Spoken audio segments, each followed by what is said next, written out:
لا حول ولا قوة إلا بالله العلي العظيم. أعوذ بالله من الشيطان الرجيم. بسم الله الرحمن الرحيم. حسبنا الله ونعم الوكيل، نعم المولى ونعم النصير. الحمد لله الذي لم يتخذ صاحبة ولا ولدا ولم يكن له شريك في الملك ولم يكن له ولي من الذل وكبره تكبيرا. الصلاة والسلام على سيدنا ومولانا بالقول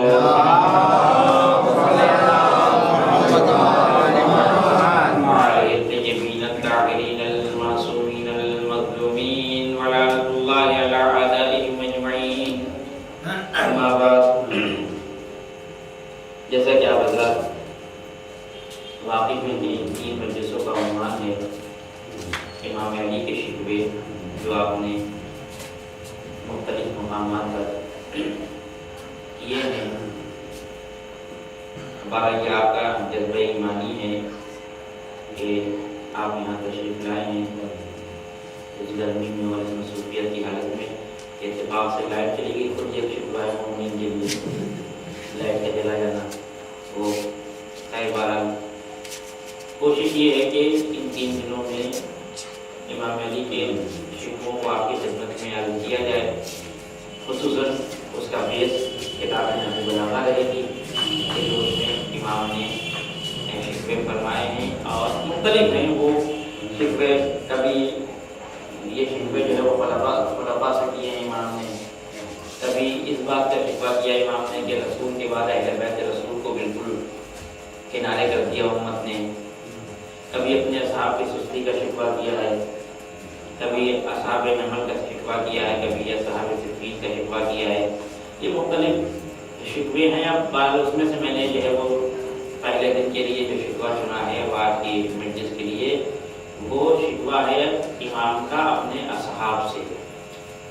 جو اصحاب سے امام نے شکوہ کیا ہے، کیونکہ جو زمانہ اور جو حالات اس وقت دنیا کے ہیں، ایک مشکل جو ہمارے ساتھ ہوتی ہے، ہمیشہ جب کوئی ہم مصیبت میں آتے ہیں تو ہمیشہ ہم بات کو دوسروں پہ ڈال دیتے ہیں کہ وہ ہمارے دشمن نے ہمارے ساتھ یہ کر دیا، ہمارا دشمن بہت تیز ہے، ہمارے دشمن کا بیگ بہت ہے، پیسہ بہت ہے دشمن کے پاس، اسلحہ بہت ہے، یعنی ساری غلطی ہمارے دشمن کی ہے، ہماری کوئی غلطی نہیں ہے. بالکل ہاتھ اٹھا لیتے ہیں کہ ہم سے کوئی مطلب نہیں، وہ دشمن ہمارا ایسا ہے. جبکہ حقیقت یہ ہے کہ جب ہم بعض اساتذہ فرماتے ہیں یہ بات کہ جب ہم کسی کی طرف یوں اشارہ کرتے ہیں تو 2 انگلیاں اس کی طرف ہوتی ہیں، 3 اپنی طرف ہوتی ہیں. جتنی غلطی ہمارے دشمن کی ہے کہ وہ ہمارے اوپر ظلم کر رہا ہے، اس سے کہیں زیادہ غلطی ہماری ہے کہ ہم اس کو ظلم کرنے کی اجازت دے رہے ہیں. اب وہی اس خطبے میں وہی میں عرض کرنا چاہتا ہوں کہ امام علی کو یہی شکوہ تھا جو آج ہم کو اور آپ کو شکوہ ہے. لیکن اس سے پہلے کہ میں بحث میں داخل ہوں، اس کتاب جو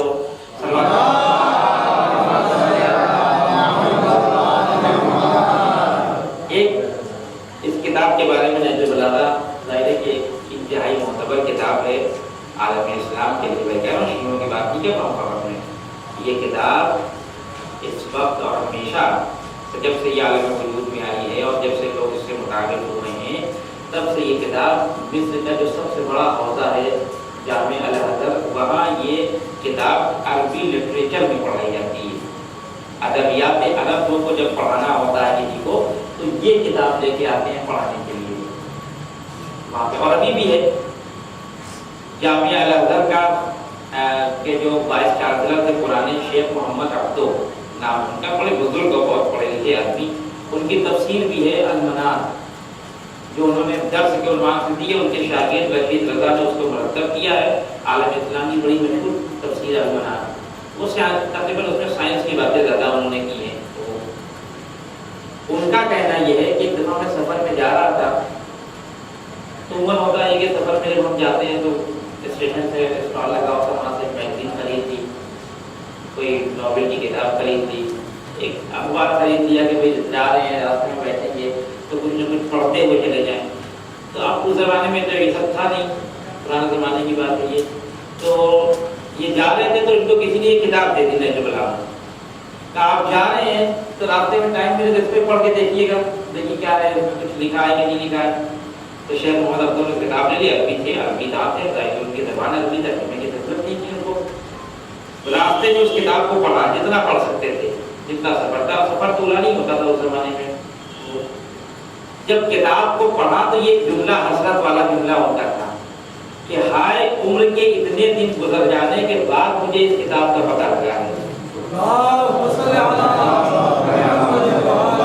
افسوس کیا اپنی زندگی پہ افسوس کیا کہ کاش پہلے مجھے اس کتاب کا پتہ لگ جاتا تو میری زندگی بیکار نہیں جاتی. اور پھر اسی سفر میں تہیہ یہ کیا کہ جب میں پلٹ کے اپنے وطن واپس آؤں گا تو اس کتاب کی کمنٹری لکھوں گا، تفسیر لکھوں گا. اور آگے لکھی کس نے لکھی؟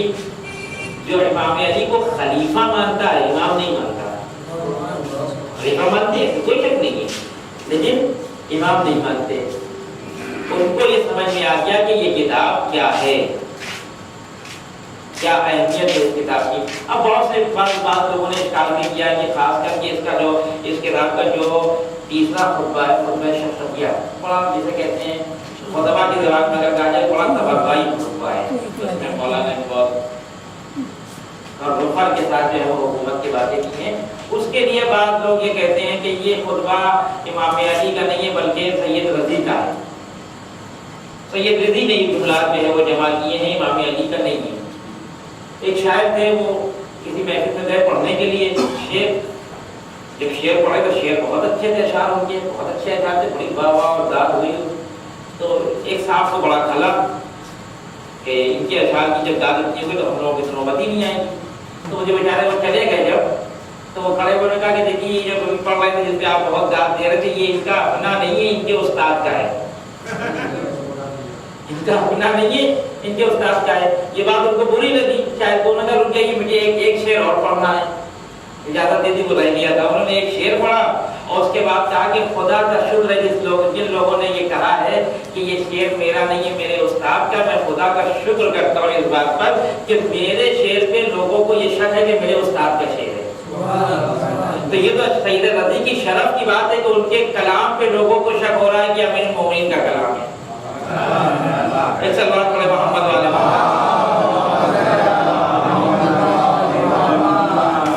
اب عموماً اس کتاب کو جو ہے وہ بچوں کے ایک تصور ہمارے آپ کے ذہن میں ہے کہ ثواب تو ملتا نہیں اس کو پڑھنے کا، نہج البلاغہ کو پڑھنے کا ثواب تو ہے نہیں. تعویذ امین کا تو مسئلہ ہے نہیں اس کے اندر کوئی کہ باندھ دے تو بچہ رونے سے بند روتے روتے چپ ہو جائے گا، فلاں کے پیٹ پہ باندھ دے تو یہ ہو جائے گا، فلاں کے بازو باندھ دے تو یہ تو خطبات ہیں، یہ تو مذمت والے خطبات ہیں. اس کو پڑھنے میں تکلیف ہوتی ہے تو باندھے گا کیسے آدمی؟ تو یہ اس کتاب کو عموماً جو ہے وہ اتنی اہمیت نہیں دی جاتی ہے، اور اگر کسی نے لے بھی لیا تو رکھ دیا جاتا ہے. جبکہ اگر حقیقت دیکھیں اس کتاب کا لقب ہے، نہج البلاغہ کا لقب ہے اخو القرآن. اخو القرآن کے معنی کیا ہوئے؟ قرآن کا بھائی. یہ قرآن کا بھائی کیا ہوتا ہے؟ اگر یہ بھائی سمجھ میں آ جائے تو اس کتاب کی اہمیت کو بخود سمجھ میں آ جائے. اگر لفظ بھائی سمجھ میں آ جائے، عربی میں اخ کہتے ہیں، اس کا ترجمہ کیا جاتا ہے اردو میں بھائی. بھائی کو بھائی کیوں کہتے ہیں؟ دو لوگ ہیں، کہتے ہیں یہ ان کا بھائی ہے. بھائی کو بھائی کیوں کہتے ہیں؟ کہ بھائی کو بھائی اس لیے کہتے ہیں کہ دونوں نے ایک مرکز حیات سے زندگی لی ہے، ایک ماں کا دودھ پیا ہے دونوں نے. جو دو ماں کا دودھ پیتے ہیں وہ چچا زاد پھوپھی زاد بھائی ہو سکتے ہیں، حقیقی بھائی نہیں ہو سکتے ہیں. دو انسان کو حقیقی بھائی اسی وقت آ جائے گا جب دونوں کی زندگی یا دونوں کا وجود ایک ذات سے چل رہا ہو. اس لیے کہتے ہیں یہ دونوں بھائی ہیں. اب آئیے، اگر آپ پر نہج البلاغہ کو اخو القرآن کہہ رہے ہیں تو اس کے معنی یہ ہے کہ یہ جب قرآن کا بھائی ہوا تو جو مرکز نزول قرآن کا ہے وہی مرکز نزول نہج البلاغہ کا ہے. دونوں کا مرکز ایک ہے، بس فرق اتنا ہے کہ قرآن ڈائریکٹ کا نام ہے، نہج البلاغہ انڈائریکٹ کا نام ہے. اگر تب جب یہ ہو گئی بات تو اب جب نہج البلاغہ اور قرآن دو بھائی ہیں، ایک ہی مرکز سے چشمہ حیات سے سیراب ہوئے ہیں، ایک ہی مرکز وحی بھی ہے، ایک ہی مرکز علم بھی ہے، تو جو صفت قرآن کی ہوگی وہی نہج البلاغہ کی ہوگی۔ تو اب قرآن کی صفت کیا ہے؟ قرآن کی صفت وَنُنَزِّلُ مِنَ الْقُرْآنِ مَا هُوَ شِفَاءٌ وَرَحْمَةٌ، ہم نے جو کچھ بھی بعنوان قرآن نازل کیا ہے وہ شفا بھی ہے، وہ رحمت بھی ہے۔ تو اگر ماں کا ایک بیٹا شفا اور رحمت بنے گا تو جس نے ماں سے بھی دوسرے بیٹے نے اگر اس ماں سے وہ چیزیں حاصل کی ہیں تو اس کی صفت بھی یہی ہوگی کہ وہ بھی رحمت اور شفا ہوگا۔ اگر نہج البلاغہ اخو القرآن ہے تو قرآن اگر شفا بن کے اور رحمت بن کے آیا ہے تو یہ کتاب بھی شفا بن کے آئی ہے، رحمت بن کے آئی ہے۔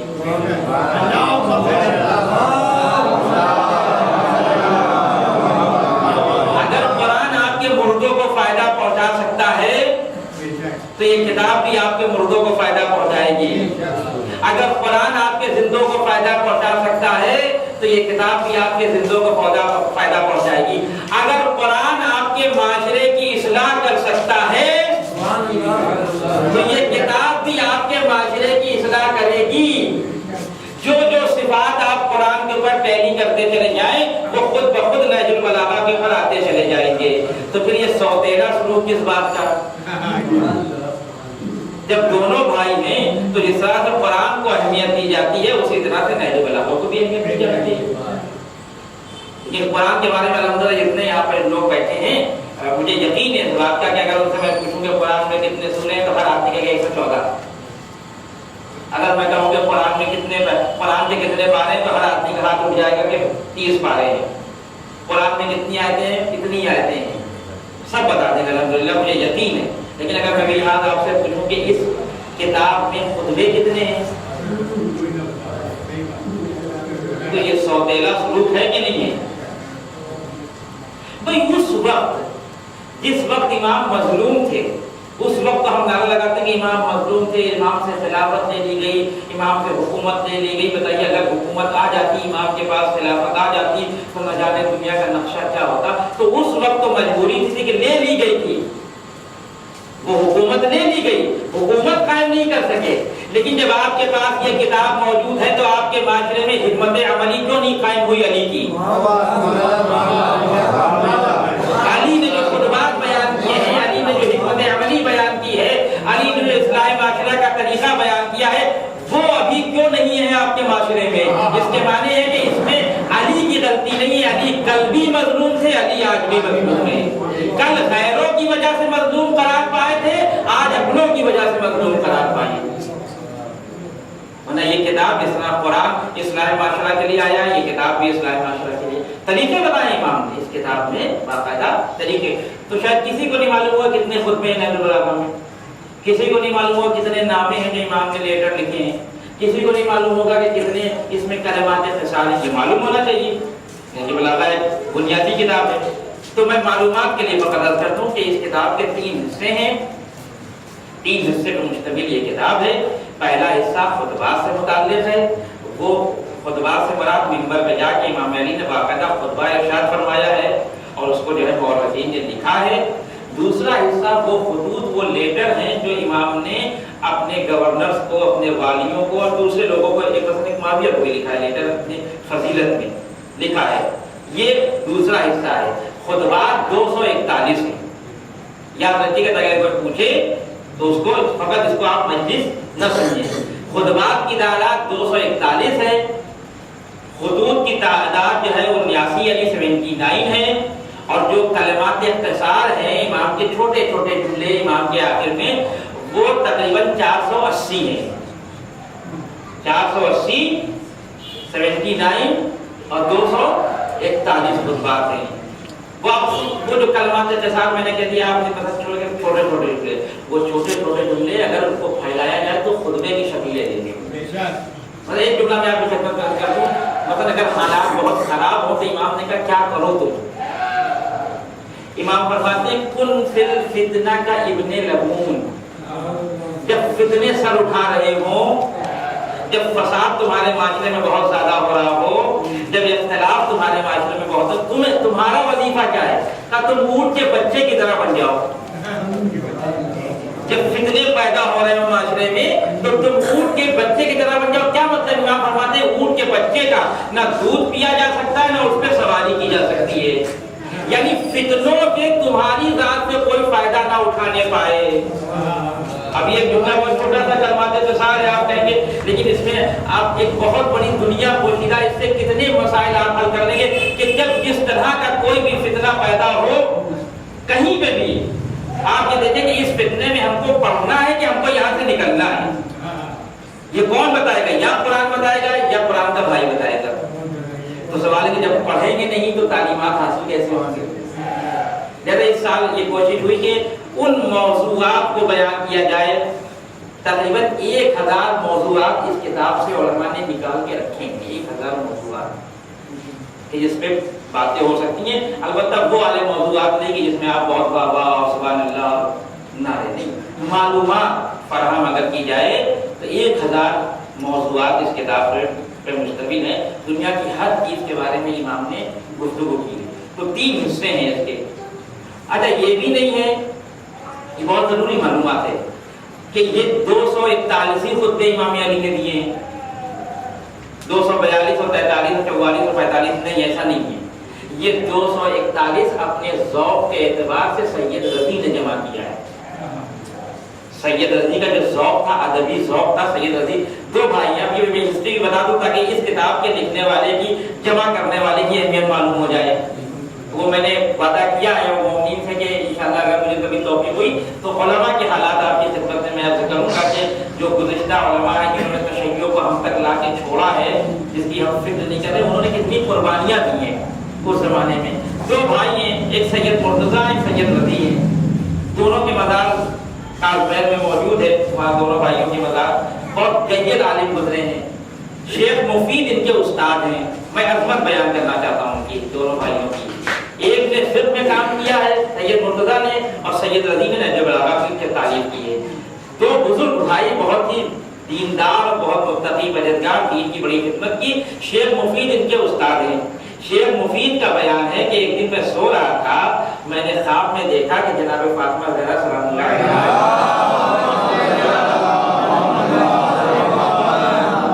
2 بچوں کا ہاتھ پکڑے ہوئے ہیں اور کہہ رہی ہے شیخ یہ میرے 2 بچے، ان کو تعلیم دین دو۔ خواب دیکھا، صبح اٹھے، بہت سے لوگ خواب دیکھتے ہیں، آپ بھی خواب دیکھتے ہیں، لیکن جب صبح اٹھے تو کچھ دیر کے بعد دیکھا ایک عورت آئی 2 بچوں کو لے کے، ایک سید رضی اور سید مرتضیٰ کو لے کے، اور کہا شیخ میں چاہتی ہوں کہ تم ان دونوں بچوں کو پڑھاؤ علم دین۔ تو شیخ مفید نے جو ان دونوں بچوں کو پڑھایا تو ایک فقاہت کے آسمان پہ چمک رہا ہے، ایک ادب کے آسمان پہ چمک رہا ہے۔ تو سید رضی نے اس کتاب کو تعلیف کیا۔ تو 241 خطبے نہیں اور بھی خطبے ہیں، اور اس میں ایسا نہیں کہ سارے خطبے مکمل نقل کر دیے ہوں سید رضی نے، کسی خطبے کی 2 لائن نقل کی ہے انہوں نے، بعض خطبے 2 یا 3 لائن کے ہیں، بعض خطبے 6-7 صفحے کے، مثلا خطبہ خاصیہ اگر آپ اٹھا کے دیکھیں گے 192 نمبر کا خطبہ تو مثلا وہ 7-8 صفحے پہ مشتمل ہے، جس میں فرشتوں کی خلقت ہے، انسان کی خلقت ہے اور سمندر کی خلقت ہے، نہ جانے کیا کیا امام نے بیان کیا ہے اس میں۔ سید رضی سے 100 سال پہلے اہل سنت کے ایک بہت ہی بزرگ عالم گزرے ہیں جناب ذہبی، 100 سال پہلے گزر گئے، یعنی 100 سال کے بعد سید رضی پیدا ہوئے ہیں، پھر وہ بڑے ہوئے، پھر وہ جوان ہوئے، پھر انہوں نے اس کتاب کو جمع کیا۔ وہ جو 100 سال پہلے مرے ہیں سید جناب ذہبی، انہوں نے امام علی کے 450 خطبات جمع کیے ہیں۔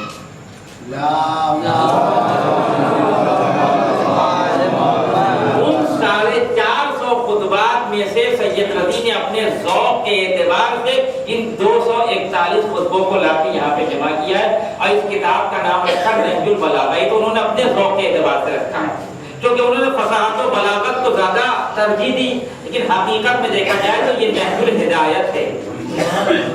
یہ کتاب ہدایت کا راستہ ہے، بلاغت کا راستہ تو ہے ہی، لیکن اس سے بڑھ کے ہدایت کا راستہ ہے۔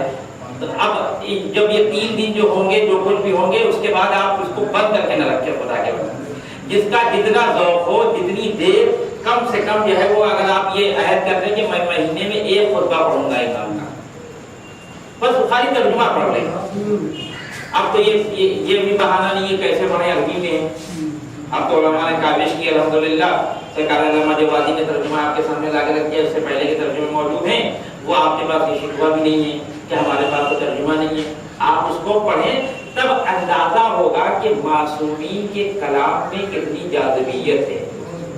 خدا کی قسم جتنا سرمایہ تشیع کے پاس اہل بیت کا ہے, اس تشیع اس اہل بیت کے سرمایہ کو منو ان اگر بیان کر دیا جائے تو یہ منو ان بیان کرنے کا نتیجہ ہی اصلاح معاشرہ. اپنی کوشش نہیں کریے. وہ میرے استاد ایک واقعہ بیان کرتے, پاکستان میں بہت بڑے خطیب تھے, وہ مجلس پڑھ رہے تھے تو پہلے انہوں نے قرآن کی آیتیں بیان کی, پھر رسول کی حدیث بیان کی. اس کا کہنے لگے دیکھیے یہاں تک تو قرآن کی آیتیں تھی, یہاں تک تو رسول کی حدیث معصومین کی حدیث تھی, اب یہاں سے حقیر کی زحمت آنے جا رہی ہے, اب یہاں سے حقیر کی محنت آنے جا رہی ہے. یہ جو حقیر کی محنت ہے نا, یہی سارا کام خراب کرتی ہے. حقیر کو محنت کرنے کی ضرورت نہیں ہے. حقیر کا کام یہ ہے کہ جو اہل بیت محنت کر کے چلے گئے اس محنت کو لوگوں تک پہنچا دیا جائے. خود کیل و قال کرنے کی ضرورت نہیں ہے اس کے اندر. اور یہ کہا بھی چھٹے امام نے کہ اگر میرے کلام کو, ہمارے کلام میں اتنا حسن پایا جاتا ہے کہ اگر میرے کلام کو منوان بیان کر دیا جائے تو لوگ خود بخود قبول کرنے کے لیے تیار ہو جائیں گے. ایک سلمان پڑھے محمد.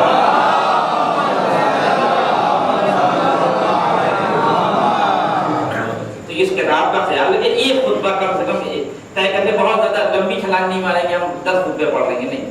ایک خطبہ, چھوٹے سے چھوٹا خطبہ مہینے میں ایک بار پڑھ کے دیں گے تو پھر انشاءاللہ خود بخود دلچسپی پیدا ہو جائے گی. وہ جو مطالب امام نے بیان کیے ہیں اس کے اندر پھر اندازہ. ابھی دیکھیے, ابھی جو ہے وہ ہم نے جو علی کو پہچانا ہے وہ اشعار سے پہچانا ہے.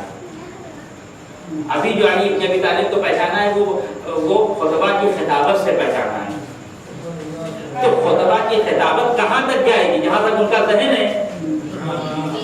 شاعر کا شعر کہاں تک پہچانوائے گا علی کو؟ جہاں تک اس کی فکر ہے. علی اس فکر سے بہت بالا چیز کا نام ہے, بہت بالا چیز کا نام ہے. جیسا کسی انسان کو پہچاننے کا بہترین ذریعہ یہ ہے کہ اس کے کلام میں اس کی شخصیت کو پہچانا جائے.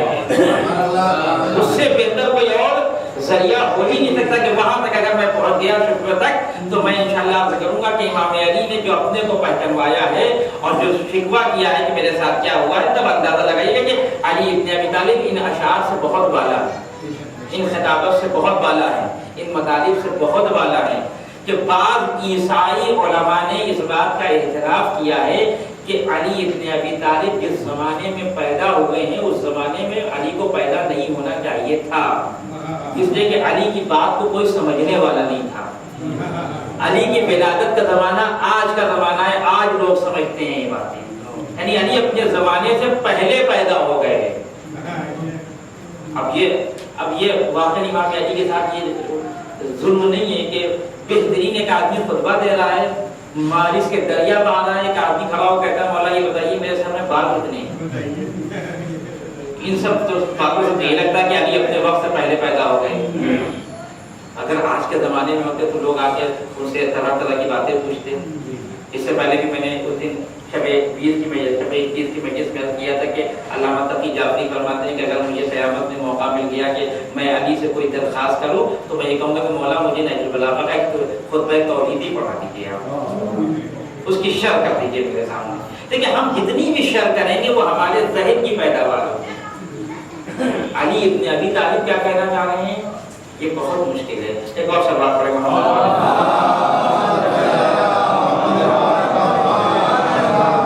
یہ میں نے مقدمہ میں اس لیے کیا کہ نہج البلاغہ کے بارے میں آپ کی معلومات کامل ہونا چاہیے کیونکہ یہ شیعوں کی بڑی معتبر کتاب ہے. اور میرے دوست نے ایک دفعہ بیان کیا تھا کہ وہ گئے تھے لندن, اور تو لندن میں جو ایک لائبریری پڑھی اس میں یہ کتاب رکھی ہوئی تھی, عیسائیوں کی لائبریری تھی وہ. تو ان کو دیکھ کے بہت تعجب ہوا کہ انہوں نے کہا یہ کتاب یہاں رکھی ہے. تو وہ جو عیسائی جو وہاں بیٹھا تھا, جو انتظام کرتا دیکھتا تھا, اس نے کہا آپ سے اس سے کتاب سے کیا مطلب ہے؟ اب اس سے بڑا تماشا تو مسلمان کے منہ میں نہیں ہو سکتا. آپ سے کیا مطلب اس کتاب سے؟ اس کتاب سے تو ہم فائدہ اٹھاتے ہیں. اب اس سے بڑا تماشا تو مسلمان بھی نہیں ہوگا کہ مسلمانوں کے خلیفہ کی کتاب و فائدہ عیسائی اٹھا رہے ہیں۔ دیکھیے اگر ہم کسی چیز کی قدر نہیں کریں گے تو قدر کرنے والے موجود ہیں۔ ہم اگر علی کی قدر نہیں کریں گے تو ہیں ایسے لوگ دنیا میں جو علی کی قدر کرتے ہیں۔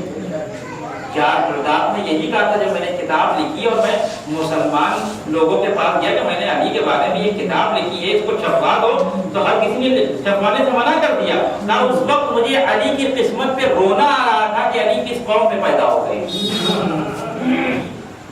کس قوم میں پیدا ہو گئے۔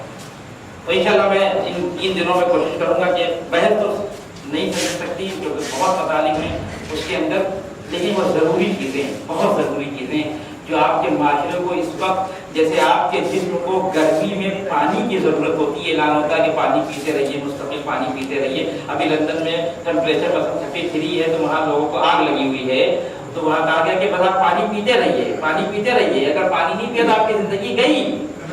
یہی مسئلہ امت مسلمہ کا اس وقت ہے کہ نہج البلاغہ کو پڑھتے رہیے، نہج البلاغہ کو پڑھتے رہیے، اگر نہیں پڑھا تو زندگی خطرے میں ہے۔ اس سے کہ جو مشکلات آج مسلمانوں کے سامنے ہے اس کا راہ حل یا قرآن میں موجود ہے یا اس کتاب میں موجود ہے۔ اب اس کتاب کا یہ 25واں خطبہ، اس کو بالکل آپ جو گفتگو کرنے جا رہا ہوں آپ اس کو جو ہے وہ مجلس اور خطابت بالکل نہیں سمجھیے کہ ایک درس ہو رہا ہے جو میں یاد کر کے آیا ہوں اور آپ کو سنا رہا ہوں۔ اس کتاب کا 25واں خطبہ، خطبے کا عنوان جو ہے وہ یہ ہے کہ جب امام علی نے یمن میں عبید اللہ ابن عباس کو سعید بن نمران کو بھیجا تھا والی بنا کے وہاں پر، تو معاویہ نے اپنا ایک خاص آدمی بصر ابن عطاس، ظالم ترین انسان، ہٹلر ٹائپ کا آدمی سمجھ لیجیے، اس دور میں اگر سمجھانا ہو ہٹلر، جیسے ہٹلر نے قتل و غارت کیا، ویسے بصر ابن عطاس بھی قتل و غارت کرنے میں ماہر تھا۔ 1000 2000 5000 کو مار دینے کے بعد مڑ کے دیکھتا بھی نہیں تھا کہ میں نے کیا کیا ہے۔ اس کو امیر شام نے یمن بھیجا، اس نے عبید اللہ ابن عباس کو وہاں سے نکال دیا اور سعید بن نمران کو نکال دیا، عبید اللہ ابن عباس کے بچوں کو مار دیا۔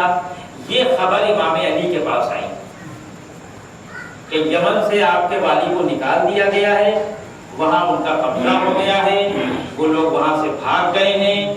اس بیس پہ امام آئے منبر کے اوپر مسجد کوفہ میں اور یہ خطبہ ارشاد فرمایا۔ یعنی یہ خطبے کا پس منظر کیا ہے کہ اصحاب یمن کو چھوڑ کے بھاگ گئے، وہاں دشمن غالب آ گیا۔ اس کے بعد امام نے یہاں پر جو ہے وہ یہ خطبہ شروع کیا۔ فرماتے ہیں ما ہی الا الکوفہ، ما ہی الا الکوفہ کا مطلب کہ اب ہمارے پاس کوفے کے علاوہ کچھ بچا نہیں ہے، ہماری ساری ریاستیں دھیرے دھیرے دھیرے دھیرے نکل کے جا رہی ہیں، دشمن لیتے چلے جا رہے ہیں۔ ما ہی الا الکوفہ اب بذوہا وابسطوہا، یہ اسی کوفے کو چاہے تو ہم تنگ کر دیں، یعنی حکومت اور ہماری تنگ ہو جائے، اور چاہے اس کو پھیلاتے حکومت اور پھیل جائے۔ یہ قبض و بسط جو ہے تھیوری ہے فلسفے میں۔ قبض کہتے ہیں سکڑ جانے کو، سکڑ جانے کو، بسط کہتے ہیں پھیل جانے کو، کہتے ہیں آپ کی قسمت بسط ہے۔ یہ جو کہا جاتا ہے کہ فلاں وقت پہ دعا کرو تو دعا قبول ہوگی، کیوں کہا جاتا ہے؟ کہا رحمت الہی بسط میں ہے، یعنی جوش میں ہے، ابھی جو مانگو وہ ملے گا۔ وہ کہتے ہیں کہ ابھی نہ جاؤ فلاں صاحب کے پاس، افسر کے پاس ابھی نہ جاؤ، موڈ صحیح نہیں ہے۔ یہ موڈ صحیح نہیں مطلب قبض ہے ان کے پاس، ابھی سکڑ گیا ہے، وہ نہیں دیں گے کچھ کو، اب جاؤ آپ خوش ہیں، یعنی خوش کا مطلب کہ بست ہے ان کے پاس، ابھی جائیں گے تو خوشی کے مارے وہ نونہال ہے ایک دم، اور آپ کا کام انجام دے دیں گے۔ امام کہہ رہے ہیں کہ کوفے کے علاوہ ہمارے پاس کچھ بچا نہیں ہے، اور یہی چیز کو چاہے ہم مختصر کر لیں اور اسی کو چاہے ہم پھیلا دیں۔ کہ علامہ جوادی نے خود ترجمہ کیا ہے اس کا الحمدللہ، اِلَّمْ تَكُونِي إِلَّا أَنْتِ، کہہ رہے ہیں کہ بس اس کے علاوہ میں منوان کو ترجمہ کر دوں تو زیادہ آپ کے لیے جو ہے وہ بہتر رہے گا۔ ایک سب بات پڑھیں محمد وعلیہ فرماتے اب یہی کوفہ ہے جس کا بست و کشادہ میرے ہاتھ میں ہے۔ اے کوفہ اگر تو ایسا ہی رہا، یوں ہی تیری آندیاں چلتی رہی تو خدا تیرا برا کرے، خدا تیرا برا کرے۔ اس کے بعد شاعر کے شعر کی تمثیل بیان فرمائی، اور اس کے بعد پھر وہ اب یہاں پہ ایک مسئلہ آتا ہے کہ یہ جو مولا نے کہا ہے کہ اے کوفہ تیرا برا کرے، مراد کیا ہے مولا کی برا کرے؟ شہر کا برا کرے، شہر فنا ہو جائے، شہر برباد ہو جائے؟ نہیں، یہ کہنے کا مقصد نہیں ہے۔ مقصد یہ کہ اہل کوفہ تمہارا برا ہو۔ اہل کوفہ سے مراد کون ہے؟ جو کوفے میں رہ رہے ہیں۔ مطلب ایک آدمی اس وقت کوفے میں رہ رہا تھا، جیسے امام علی نے کہا کہ تمہارا برا کرے، فوراً اس نے ہجرت کر لی مدینے کی طرف، تو کیا وہ علی کی اس نفرین سے بچ گیا؟ کیا علی یہ کہنا چاہتے ہیں جو سرزمین کوفہ پہ آ جائے گا وہ نفرین کے قابل ہوگا، جو سرزمین کوفہ سے نکل جائے گا وہ نفرین کے قابل نہیں ہوگا؟ نہیں، کبھی بھی سرزمین مورد گفتگو نہیں ہوتی ہے، وہ صفات مورد گفتگو ہوتی ہے۔ آج کسی نے بے وفائی کی آپ کے اس محلے میں، انہوں نے کہا جائیے آپ نے کیا بات کریں، آپ کو کوفے والے ہیں۔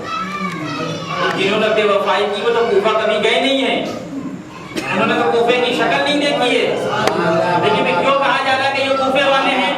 اس لیے کہا جا رہا ہے کہ جو صفات ان کے ہیں وہ ان کے ہیں، جو صفات ان کے ہیں وہ ان کے۔ دیکھیں میں کوئی بھی تھا آپ کے خدمت اپنے کوئی حقیق کی کوئی محنت نہیں ہے، سب آیات اور روایات اور یہ خود بات ہیں۔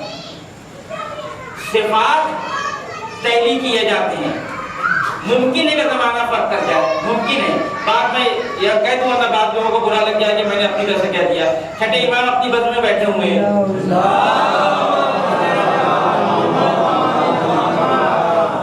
اور آخری زمانے کے فضائل بیان کر رہے ہیں لوگوں کے، یعنی امام زمانہ کے بہبت کے فضائل، یا آخری زمانے کے جو لوگ ہوں گے ان کی فضیلت یہ ہوگی اور یہ ہوگی اور ایسا ہوگا یہ۔ تو کچھ لوگ جو وہاں بیٹھے تھے وہ بڑا مایوس ہو گئے، انہوں نے کہا مولا یہ جو آخری زمانہ ہم تو رہیں گے نہیں، تو پھر تو ہم اس فضیلت سے محروم ہو گئے۔ وہاں مسکرائے گا نہیں، تم فضیلت سے محروم نہیں ہوئے ہو، جو کہ مسئلہ زمین کا اور زمان کا نہیں ہے، مسئلہ صفات کا ہے۔ اس نے مولا ہم تو اس زمانے میں رہیں گے نہیں، یہ فضیلتوں سے ہم محروم ہو گئے۔ کہا نہیں، رہو یا نہ رہو، مسئلہ یہ نہیں ہے۔ پھر فرمایا کہ اگر آج کے زمانے میں بیٹھ کے تم نے میرے آخری بیٹے کی معرفت حاصل کر لی تو تمہارا شمار بھی انہی فضائل والوں میں ہوگا جن کے ہم بیان کر رہے ہیں۔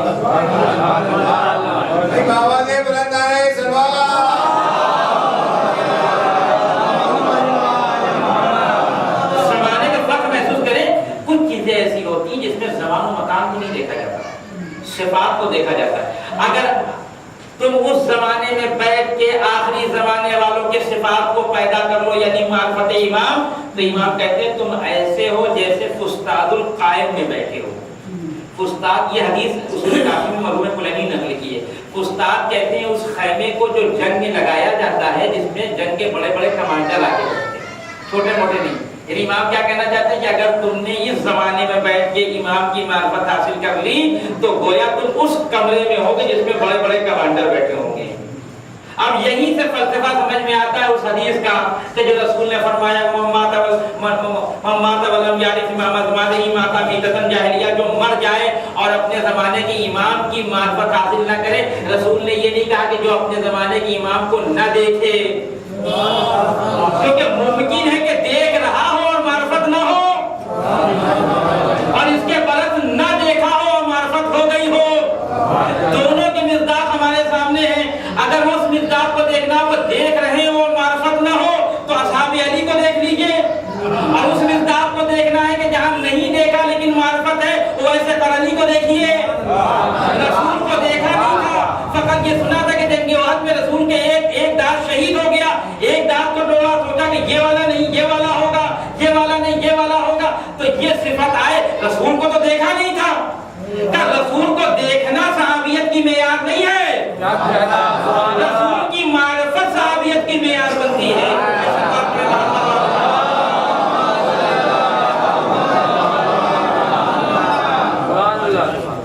تو زمان اور مکان کا کوئی فرق نہیں ہے۔ آج انسان جو ہے وہ بے وفائی کرتا ہے، کہتے ہیں کہ آپ کوفے والے ہیں۔ کیوں بھائی؟ اس لیے کہ کوفے والوں کی صفت ہے بے وفائی، چاہے وہ کوفے کی سرزمین پہ رہیں چاہے وہاں سے نکل جائیں۔ کچھ مثلا ایک قوم جو ہے آرینس، جانتے ہیں آپ ہندوستان میں بھی یہ آر ایس ایس والے اور یہ بی جے پی والے جو کتنے گئے سب آرینس ہیں۔ یہ پورا جرمن جو ہے وہ آرین سے، یہ پورا ایران جو ہے وہ آرین سے. ان کی ایک خاصیت یہ ہے کہ یہ تعصب بہت کرتے ہیں، نیشنلزم قسم کے بہت ہیں، بہت زبردست، اپنے آگے کسی کو سمجھتے نہیں ہیں. تو اب جس کے اندر بھی یہ صفت پائی جائے گی وہ ہو سکتا ہے کہ ان کے قبیلے کا نہ ہو لیکن کہلایا جائے گا یہی ہے. لہذا اگر ہم چاہتے ہیں کہ ہم اس زمرے سے نکل جائیں جس زمرے میں اصحاب امام علی تھے جن سے امام نے شکوہ کیا ہے، تو اس کی ایک ہی صورت ہے کہ ہم وہ کام انجام نہ دیں جو علی کے اصحاب نے علی کی مخالفت میں انجام دیا. خود بخود نکل کے پھر جب ہم وہ کام انجام نہیں دیں گے بلکہ وہ کام انجام دیں گے کہ جو علی چاہتے تھے. تو جیسے علی اس وقت حسرت کر رہے تھے، این العمار، این الابو ذر، کہاں عمار، کہاں ابو ذر، کہاں میثم، کہاں ہیں؟ تو ہمارے لیے بھی علی پکارے، کہاں ہے میرے چاہنے والے؟ لیکن امام علی نے جو شکوے کیے ہیں وہ دو صحابیوں سے بہت زیادہ شکوہ کیا ہے. ایک صحابی وہ ہے جو مدینے میں شکوہ کیا جس سے، ایک کوفے میں کیا ہے. مدینے میں جو صحابی جس سے امام علی نے بہت زیادہ شکوے بیان کیے ہیں وہ جناب ابو ذر. اور بعد میں بہت یاد کیا امام نے ابو ذر کے جانے کے بعد. جب جناب ابو ذر کو نکالا جا رہا تھا مدینے سے تو امام حسن امام حسین کو لے کے آئے تھے. منع کیا تھا خلیفہ نے، کوئی ان کو بدرقہ چھوڑنے نہیں آئے گا، سی آف کرنے نہیں آئے گا. لیکن خلیفہ کی مخالفت کرتے ہوئے اپنے دونوں بہنوں کو لے کے آئے تھے اور کہا تھا کہ چچا کو سلام کرو. امام حسن امام حسین سے کہا تھا جناب ابو ذر کے بارے میں بہت یاد کرتے تھے جناب ابو ذر کو، کیونکہ جناب ابو ذر علی کی دل کی جو غم تھے اس کو جانتے تھے. اسی نہج البلاغہ میں یاد کیا یہ کہ کانا فی مذاق فی اللہ، گزرے ہوئے زمانے میں میرا ایک دوست تھا اللہ کے لیے. شارحین نے نہج البلاغہ کہتے ہیں یہ خطبہ جناب ابو ذر کی یاد میں دیا. اللہ علی جیسا انسان ہے، آپ یہ غور کریں، کانا فی مذاق فی اللہ، گزرے ہوئے زمانے میں میرا دوست تھا. کیسا دوست؟ اللہ کے لیے. یہ علی کی صفت ہے کہ علی نے کسی کو دشمن بنایا تو اللہ کے لیے، کسی کو دوست بنایا تو اللہ کے لیے. یعنی علی کی دشمنی بھی خدا کے لیے ہے، علی کی دوستی بھی خدا کے لیے. اور پھر اس میں صفات بیان کیے جناب ابو ذر کے کہ وہ زیادہ بولتا نہیں تھا لیکن جب بولتا تھا سب کی بولتیاں بند کر دیتا تھا وہ وہاں پہ. اور جب کوفے آ گئے ہیں تو جو کہ پھر جناب ابو ذر کو قتل کر دیا، اس وادی میں بھیج دیا گیا، ربضہ میں وہاں وہ شہید ہو گئے. جب یہاں آئے کوفے میں تو جناب قمیل کا حال بہت پکڑا ہے امام علی. یا قمیل یا قمیل، یعنی واقعی میں وہ لوگ خوش نصیب ہیں کہ جن سے علی نے اپنا شکوہ، ہر کسی سے کوئی شکوہ بیان نہیں کرتا. اسی نہج البلاغہ میں خطبہ نمبر 105 میں ایک عبارت ہے جس میں امام فرماتے ہیں کہ تم ان لوگوں سے اپنا شکوہ بیان نہ کرو جو تمہارے شکوے کو پورا نہ کر سکیں. یعنی اس کے مطلب امام علی جناب قمیل کو کچھ سمجھ رہے تھے. مطلب خود جناب یہ جو دعائے قمیل پڑھتے ہیں آپ، یہ امام علی نے قمیل جناب قمیل کا ہاتھ پکڑا لے گئے وادی میں، تنہائی میں لے کے گئے اور تنہائی میں لے جا کے یہ دعا تعریف کی. پھر کبھی ملے جناب قمیل ہاتھ پکڑا، کوئی ملتا نہیں تھا علی اتنے کی تعریف کو. ہاتھ مار کے یہاں پہ ہاتھ مارتے تھے اور کہتے ہیں یہاں پہ علم بھرا ہوا ہے، کوئی لینے والا نہیں. قمیل کوئی لینے والا نہیں ہے. اب اس سے بڑی اور مظلومیت کیا ہوگی انسان کی کہ اس کے پاس علم ہو اور آدمی علم نہ لے رہا ہو، اس سے باقی ساری چیزیں لے رہا ہو، غیب کی خبریں لے رہا ہو، معجزات کا تقاضا کر رہا ہو، اپنے کام کروا رہا ہو، لیکن جو وہ دینا چاہ رہا ہے امت نہیں لے رہی ہے. وہ امت نہیں لے رہی. یہ مشکل تھی امام علی کی کہ وہ میں نے 3-4 مجلسوں میں عرض کیا آپ کی خدمت میں. تو امام فرماتے ہیں کہ شکوہ جو کرو اس آدمی کے سامنے کرو جو تمہارے شکوے کو سن سکے، پورا کر سکے. ہر کسی کے سامنے نہیں کرنا. اگر شکوے کے لیے چنا کس کو؟ جناب ابو ذر کو، جناب قمیل کو.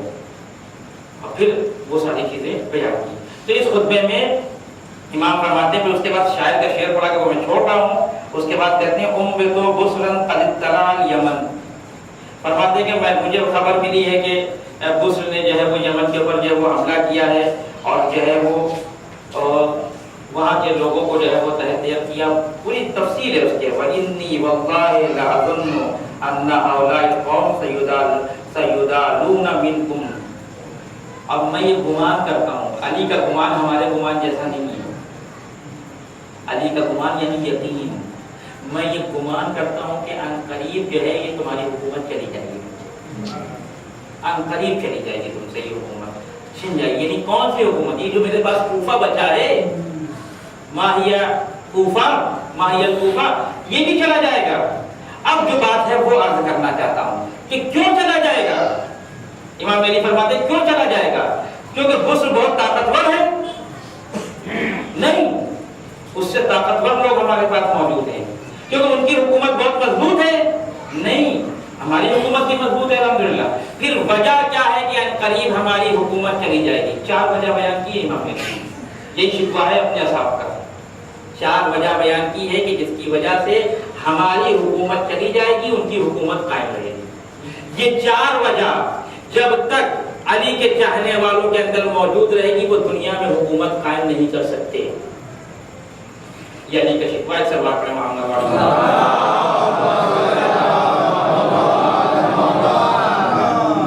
پہلی چیز جس کی وجہ سے تمہاری حکومت چلی جائے گی، ان کی باقی رہے گی کہ وہ اپنے باطل پہ جمع ہیں، متحد ہیں، تم حق کے اوپر اختلاف کر رہے ہو۔ وہ باطل کے اوپر متحد ہیں اور تم حق کے اوپر اختلاف کر رہے ہو۔ دوسری چیز کہ وہ باطل کی اطاعت کر رہے ہیں، تم حق کی بات نہیں مان رہے ہو۔ وہ امام باطل کی باتوں کو قبول کر رہے ہیں، تم امام حق کی باتوں کو ہوا میں اڑائے دے رہے ہو۔ تیسری چیز جو امام نے بیان کی وہ یہ ہے کہ تمہارے اندر امانت داری نہیں ہے، امانت داری نہیں ہے تمہارے اندر، ان کے اندر امانت داری ہے۔ چوتھی بات، تم اپنے شہروں کے اندر فساد پیدا کر رہے ہو، وہ اپنے شہروں میں اصلاح کر رہے ہیں۔ 4 چیزیں ہو گئی۔ اگر انہی 4 چیزوں کو میں لے لوں تو شاید 3 دن اس میں گزر جائیں، لیکن میں اتنی تفصیل سے بیان نہیں کروں گا کیونکہ باتیں وقت میں فقط چاہتا ہوں کہ ترجمہ بیان ہو گئی کہ مولا کی بات، حقیق کی بات تو آپ سنتے ہی رہتے ہیں۔ پہلی چیز کیا ہے کہ وہ متحد ہیں، تم متحد نہیں ہو۔ وہ امام باطل کی اطاعت کرتے ہیں، تم امام حق کی اطاعت نہیں کرتے۔ ان کے اندر امانت داری پائی جاتی ہے، تمہارے اندر امانت داری نہیں پائی جاتی۔ وہ اصلاح بلاد کرتے ہیں، تم اختلاف پیدا کرتے ہو۔ تو جب تک یہ 4 صفت کسی کے اندر بھی پائے جائیں گے، وہ حکومت قائم نہیں کر سکتا کسی صورت۔ ابھی تو غیبت کا زمانہ ہے، ابھی تو اور مشکل ہے حکومت۔ یہ اس وقت کی بات ہے کہ جب امام حق موجود ہے، یعنی امام حق کی موجودگی کے باوجود اگر اصحاب کے اندر وہ صفات نہیں پائے جائیں گے تو امام کی حکومت قائم نہیں ہو سکتی ہے۔ اب آپ سمجھیں کہ جو ظہور میں دیر ہو رہی ہے،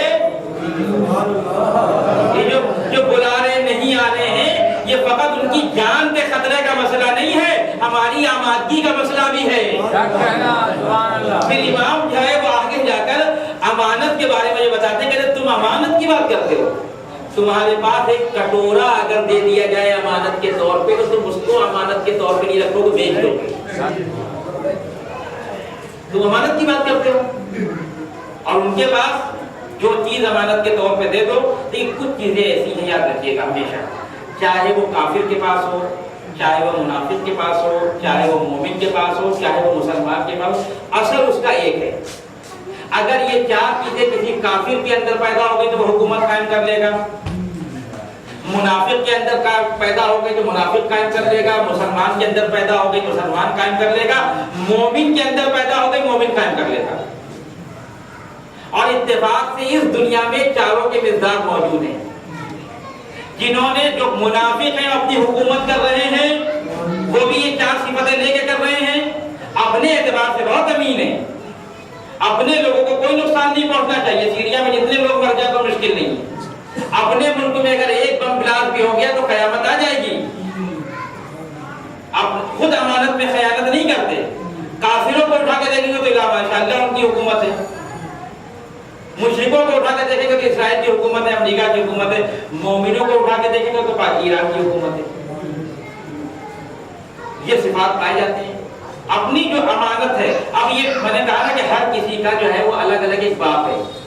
اطاعت کے معنی کیا ہیں، اتحاد کے معنی کیا ہیں، اصلاح و فساد کے معنی کیا ہیں، امانت کے معنی کیا۔ مثلا امانت کے طور پہ ایک آیت ہے قرآن میں، اِنَّا عَرَضْنَا الْأَمَانَةَ عَلَى السَّمَاوَاتِ وَالْأَرْضِ وَالْجِبَالِ فَأَبَيْنَ أَن يَحْمِلْنَهَا وَأَشْفَقْنَ مِنْهَا فَحَمَلَهَا الْإِنسَانُ، ہم نے اپنی امانت کو زمین و آسمان اور پہاڑ کے اوپر عرضہ کیا، پیش کیا، سب نے انکار کر دیا کہ پروردگار ہم تیری امانت کو نہیں اٹھا سکتے، تو انسان نے بڑھ کے اس امانت کو اٹھا لیا۔ اب یہ ایک شعبہ امانت چلا جائے گا، لیکن کم ترین امانت اس کا بھی ہم لحاظ نہیں کرتے۔ وہ کم ترین امانت کا نام ہے راز۔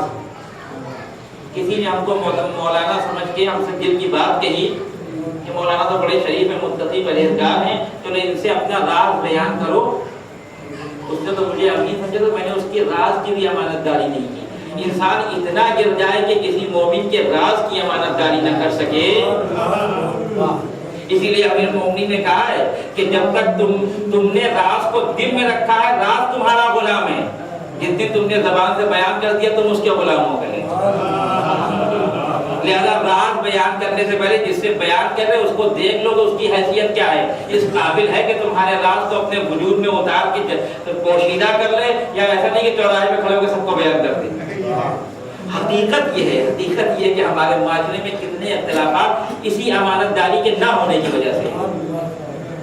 شخصی گفتگو میں شخصی گفتگو ہو رہی، کسی نے کوئی ایک بات کہہ دی، وہ شخصی بات کہی ہے، اس نے اپنا راز بیان کیا، آپ نے کسی جا کے لگا دیا کہ آپ کو یہ کہہ رہے تھے، اور اس کو بہت بڑا فن سمجھتے ہیں، لیکن یہ نہیں سمجھتے کہ جیسے ہی کہا ویسے ہی اصحاب علی سے باہر ہو گئے، کیونکہ علی اس کو اپنا صحابی مانتے ہی نہیں ہے جو امانت میں خیانت کر جائے۔ جب تک راز کی حفاظت نہیں ہوگی تب تک علی کے صحابیوں میں شمار نہیں ہوگا۔ وہ میں انشاءاللہ اگر فرصت رہی تو بیان کروں گا۔ فقط پہلی چیز کہ وہ امام فرماتے ہیں کہ وہ باطل کے اوپر متحد ہیں، تم حق کے اوپر اختلاف کرتے ہو۔ یہ بہت اہم چیز ہے۔ کون سا بات پڑھیں محمد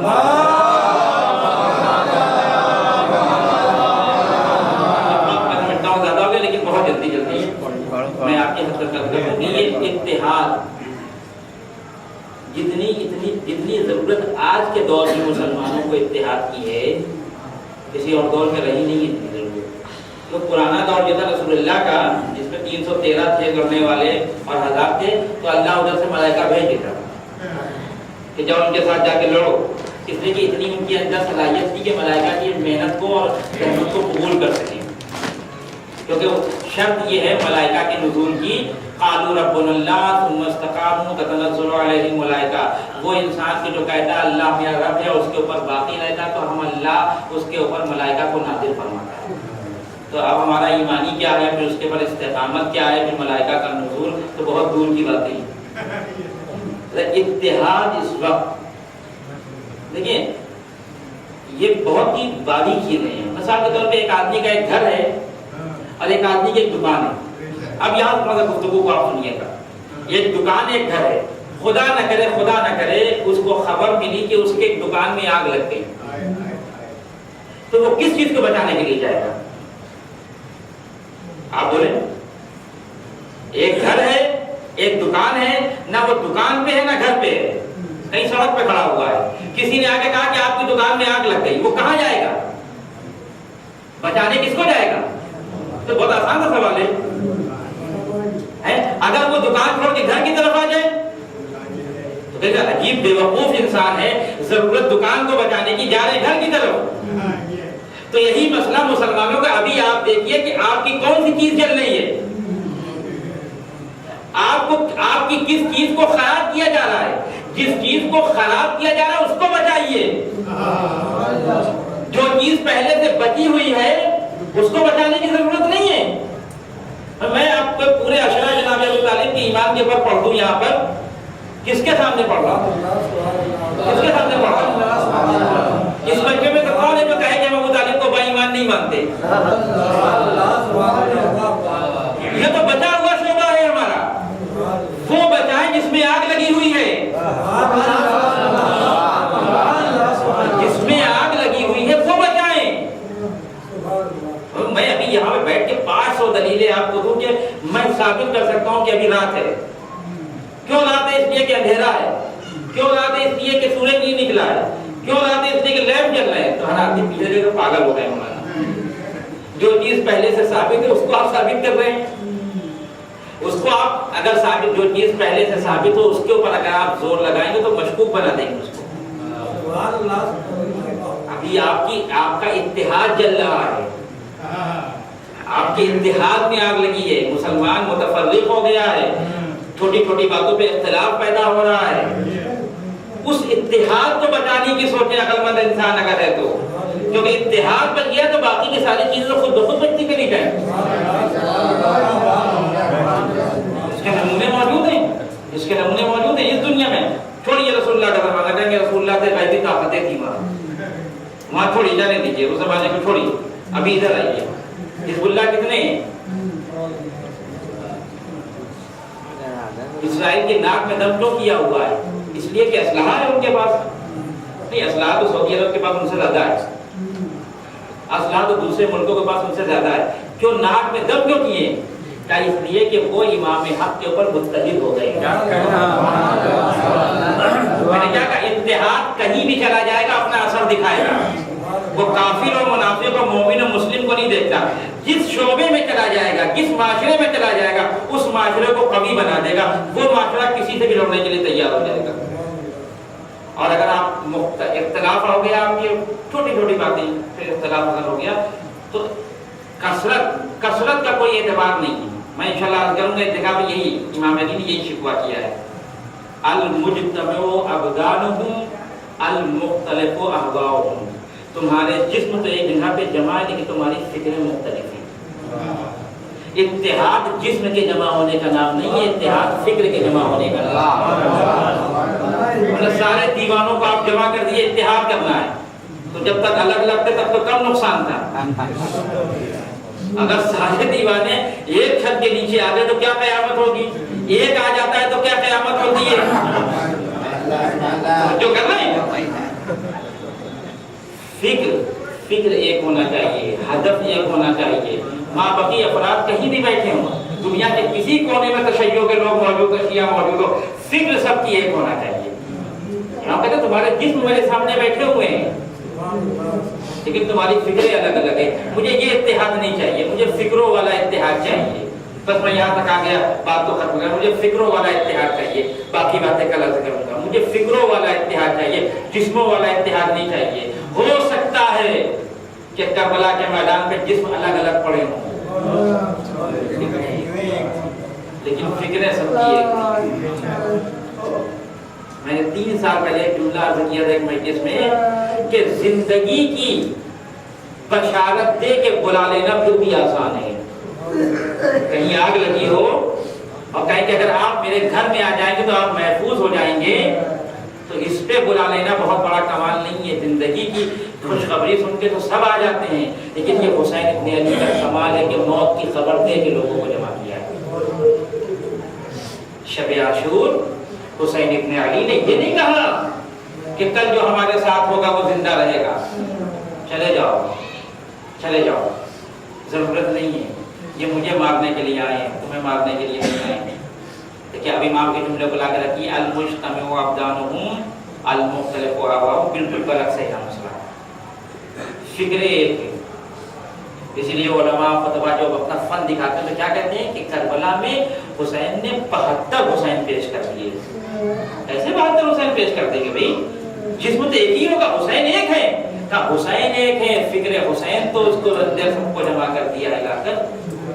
اب جو زہیر سوچ رہے ہیں وہی حبیب سوچ رہے ہیں, جو حبیب سوچ رہے ہیں وہی جون سوچ رہے ہیں, جو جون سوچ رہے ہیں وہی گل سوچ رہا ہے. تو اس کے مطلب ہے کہ اصحاب حسین کی خاصیت کیا ہوئی کہ جہاں فکریں ایک ہوں. اب اس جملے کو لے کے آئیے, اب زمانے کو نہ دیکھیے کہ کربلا گزر گئی, اگر اس زمانے میں بھی ہماری فکریں ایک ہو جائیں تو حسین کہیں گے یہ میرے اصحاب ہیں. کیونکہ اصحاب حسین کی صفت یہ ہے کہ فکریں ایک تھی. ذرا سا مجھے اختلاف کسی مقتل میں, وہ تو مقتل تو سب دشمنوں نے لکھا ہے, کوئی ایک مقتل میں مجھے اختلاف دکھا دی کہ وہ کہہ رہے تھے کہ نہیں پہلے ہم جائیں گے, تو ہے کہتے پہلے ہم جائیں گے. سب ہاتھ جوڑ کے بیٹھے تھے, جب میرا مولا کہے گا تب جائیں گے. کسی ایک نے ذرہ برابر کسی حسین کے کسی بھی کام سے اختلاف کیا ہو کہ مولا یہ کنواں یہاں نہیں کھدنا چاہیے, یہاں کھدنا چاہیے, یہ سب تو غیر معصوم تھے، لیکن حسین ابن علی نے چنا تھا. اور بکری لے کے نہیں آئے تھے حسین کربلا کے میدان میں، انسان لے کے آئے تھے حسین کربلا کے میدان میں. انسانیت کے اس کمال کو حسین نے لا کے کربلا میں جمع کیا. اور جب انسانیت کا کمال جمع ہوتا ہے تو عمر کو نہیں دیکھا جاتا. پھر وہاں زہیر قید جیسا ضعیف انسان بھی موجود ہے اور یزدہ جیسا بچہ بھی موجود ہے، پھر نہیں دیکھا جاتا. بس میں نے زحمت تمام کی. اس مسئلے میں، اصحاب کے مسئلے میں حسین ابن علی بہت خوش نصیب ہے. حسین سے زیادہ کوئی خوش نصیب گزرا نہیں ہے اصحاب کے سلسلے میں. لیکن باقی سارے اصحاب، انبیاء اور ائمہ کے اصحاب کو دیکھ لیں، کہیں نہ کہیں لوچ نظر آئے گا، لیکن کربلا میں لوچ نہیں ہے، کمزوری کردار میں نہیں ہے. باتیں بہت کی پھر کبھی عرض کروں گا. اب اس سے بڑی کردار کی ضمانت کیا ہوگی کہ وقت کا امام معصوم اللہ کا نمائندہ یہ کہہ رہا ہے کہ میں یہ گواہی دیتا ہوں کہ میرے علم میں ایسے اصحاب نہیں ہیں. لا علمو، ایک دفعہ میں کہوں کہ لا علمو میں نہیں جانتا تو میں جانتا ہی کتنا ہوں. جو میں کہوں گا میں نہیں جانتا، ایک دفعہ ایک مرجع کہے کہ میں نہیں جانتا تو مرجع کا علم ہم سے زیادہ ہے، وہ کہہ رہا ہے کہ اس کے مطلب کوئی اہمیت ہے. لیکن ایک دفعہ وہ کہہ رہا ہو جو سب جانتا ہو، وہ یہ کہہ رہا ہو کہ میں نہیں جانتا کہ کسی کے اصحاب میرے اصحاب کے جیسے ہیں، تو اس کا مطلب یہ ہے کہ روح زمین پہ حسین کے جیسا کوئی اصحاب نہیں. اللہ اکبر. وفاداری شب عاشور بس مساجد کے قبر رکن ہوتے ہیں. شب عاشور کا وہ واقعہ جب حسین ابن علی نے اپنے اصحاب کو جمع کر کے دنیا والوں کو بتانا چاہا ہے. حسین کو معلوم تھا کوئی نہیں جائے گا یہاں، لیکن کل اس دنیا کے یہ زر خرید معرخ نہ لکھتے کہ حسین نے روک رکھا تھا، کچھ کمزوری پکڑ لی تھی حسین. اگر کمزوری نہ ہوتی تو یہ نکل کے چلے جاتے. حسین نے جمع کر کے بتایا کہ ان کے افکار کو دیکھو، یہ جمع ہے ایک فکر کے اوپر. وہ فکر ہے حق کی حمایت، وہ فکر ہے امام حق کی اطاعت، وہ فکر ہے اتحاد امام حق کے اوپر. آواز دی کہ تم میں سے جس کو جانا ہو چلا جائے. کبھی سوچیے گا بھی نہیں کہ ہم حسین کے صاحب کی طرح ہو جائیں. سوچیے گا بھی نہیں کہ جس کو اس میں سے جانا ہو چلا جائے. کوئی نہیں گیا. حسین ابن علی نے چراغ، سب سنی ہوئی باتیں ہیں آپ کی. حسین ابن علی نے چراغ کو خاموش کر دیا. چراغ خاموش. اچھا میری نگاہوں کے سامنے اٹھتے ہوئے تمہیں شرم محسوس ہو رہی ہے کہ احتیاط دیکھیے حسین ابن علی کہ میں تمہیں دیکھ نہ لوں جاتے ہوئے. چلو چراغ خاموش کر دیا، چلے جاؤ یہاں سے چلے جاؤ. لیکن تاریخ کہتی کہ جب چراغ دوبارہ چلایا گیا تو جو جس پہلو بیٹھا تھا وہی نظر آیا. پھر حسین ابن علی نے امتحان کو پڑھا. فقط فکروں کے اتحاد کو بتا رہے تھے حسین ابن علی. پہچانو کیا ہے میرے اصحاب. کہا اچھا اگر تمہیں شرم محسوس ہوتی تو ہم تمہارے لیے بہانہ تلاش کرتے. بہانہ کیا ہے؟ ہمارے خاندان کے ایک بچے کا ہاتھ پکڑو اور چلے. جب کوئی پوچھے کہ ان کو بچانے کے لیے کوئی نہیں. اچھا ڈرتے ہو ہماری بیعت کو توڑ کے چلے جاؤ گے تو ہم تمہارے سروں سے اپنی بیعت کو اٹھا لیں. بیعت کو اٹھا لیا، اب چلے. اب تو کچھ جواب ہی نہیں ہو سکتا. جب امام وقت کہہ رہا کہ بیعت اٹھا لی نہیں جائے. پھر حسین منزل امتحان کو اس لیے بڑھا رہے تھے کہ کمال صحابیت دکھا سکے. اچھا ڈرتے ہو کہ میں جنت کے جوانوں کا سردار ہوں تو جنت میں نہیں جا پاؤ، مجھے چھوڑ دو گے؟ میں تمہاری جنت کا نام ہوں اور میں بتاتا ہوں کہ تمہارا مقام کیا ہے جنت میں ابھی. اور میں تمہیں دکھاؤں سہیل، آؤ میں تمہیں بتاؤں. اے جون آؤ میں تمہیں بتاؤں کہ تمہارا مقام جنت میں کیا ہے. اب چلے جاؤ. اس کے بعد تو سارے جواب بند ہو گئے تھے، لیکن کوئی نہیں گیا. بس جدا کے بعد تو ختم کیا. کوئی نہیں گیا. کہا مولا ہم جنت کی لالچ میں نہیں آئے ہیں، ہم جنت کی لالچ میں نہیں آئے. حسین نے امتحان لے لیا. امتحان لینے کے فوراً بعد اپنی بہن کے خیمے میں گئے. بہن نے بھائی کو آتے ہوئے دیکھا، باہوں میں باہیں ڈال کے. جناب زینب کو خطرہ تھا، بہت خطرہ تھا، اس لیے کہ نانا کے صاحب کو دیکھا تھا، بھیا کے صاحب کو دیکھا تھا، بابا کے صاحب کو دیکھا تھا. جب مشکل پڑتی تھی یہ چھوڑ کے چلے جاتے تھے. آواز دی بھیا آپ نے اپنے اصحاب کو آزما لیا. بس بہن نے بھائی سے جو بات کہی تو یہ بات کسی صحابی کے کان میں چلی گئی. دوڑتے ہوئے اپنے دوستوں کے پاس آیا, آواز دی تم آرام سے یہاں بیٹھے ہوئے ہو اور علی کی بیٹی کو ہماری وفاؤں میں اعتبار نہیں ہے. ابھی میں نے سنا ہے کہ بہن بھائی سے کہہ رہی تھی اے بھیا آپ نے اپنے اصحاب کو آزما لیا.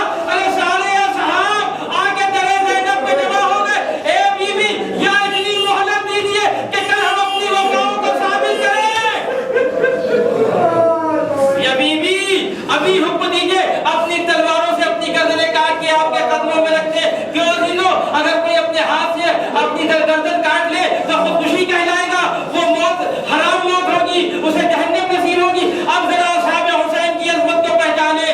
نہج البلاغہ میں امام علی فرماتے ہیں اے پروردگار علی نہ جنت کی لالچ میں عبادت کرتا ہے نہ جہنم کے خوف میں عبادت کرتا ہے. اے مولا آپ کا درجہ بہت بلند ہے, کوئی آپ کے برابر پہنچ نہیں سکتا. لیکن مولا کیا کریں, ایک جملہ کہنے کا دل چاہتا ہے.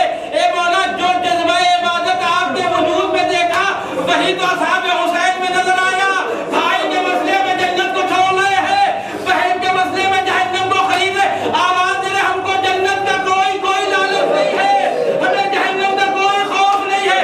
بس یہی وہ بات تھی عزیزو جو حسین کو مطمئن کیے ہوئے تھی. لیکن کب تک, جب تک اصحاب زندہ تھے. لیکن جب مسئلے عاشور آئے ہیں, حسین میدان میں تڑائے. ارے ایک ایک کو پکارا, کہاں ہے حبیب, کہاں ہے سہیل, ارے کہاں ہے جون. اے تم نے آگے ہم کو نماز ظہر پڑھائی.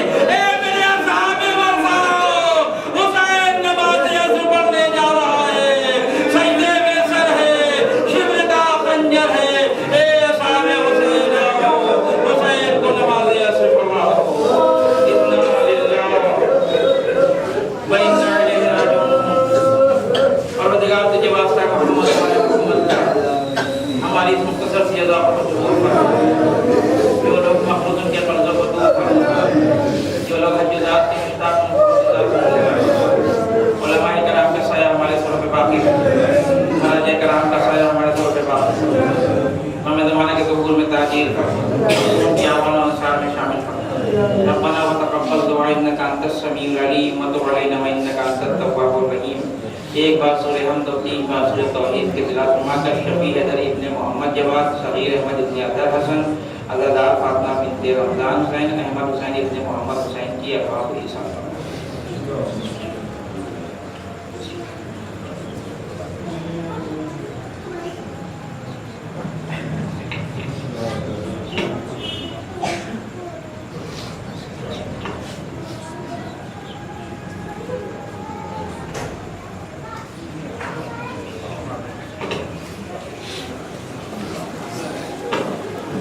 السلام علیکم